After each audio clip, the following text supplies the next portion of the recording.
मेरा सवाल है कि अगर इस्लाम में कत्ल करना हराम है तो शरिया में सज़ाए मौत क्यों है? इस्लाम में कत्ल करना हराम है। पहले मना है कि कत्ल करने के कैसे? तो फिर पहले सवाल तो ये है कि तुम ये कहो कि फिर जंग करना क्यों जायज़ है। सज़ाए मौत है, कत्ल जंग में तो कत्ल होते हैं ना, सज़ाए मौत तो चलो जंग क्या है, जुर्म है ना।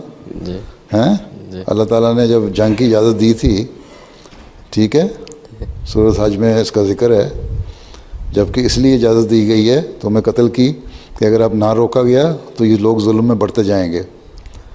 तो एक जुल्म को रोकने के लिए जंग की भी इजाज़त मिली थी और एक जुर्म के लिए कत्ल सज़ाए मौत भी होती है। लेकिन इस्लाम ने जब सज़ाए मौत दी है तो साथ ये भी कह दिया है कि अगर कोई माफ़ करना चाहे हैं जी तो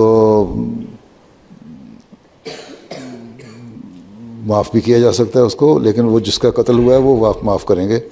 दियत का भी हुक्म इसलिए है ना, हैं कुछ तो ले के माफ़ कर देते हैं, कुछ जुर्माना डाल के माफ़ कर देते हैं, तो सज़ाए मौत माफ़ भी हो जाती है इस्लाम में। वो तो सज़ा है उस बंदे की जिसने ये जुर्म किया था। ठीक,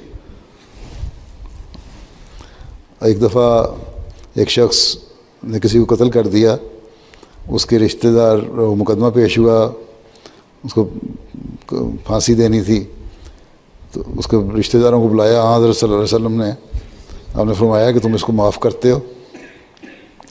उन्होंने कहा नहीं, इसको फांसी दें, इसको कत्ल ही करना है।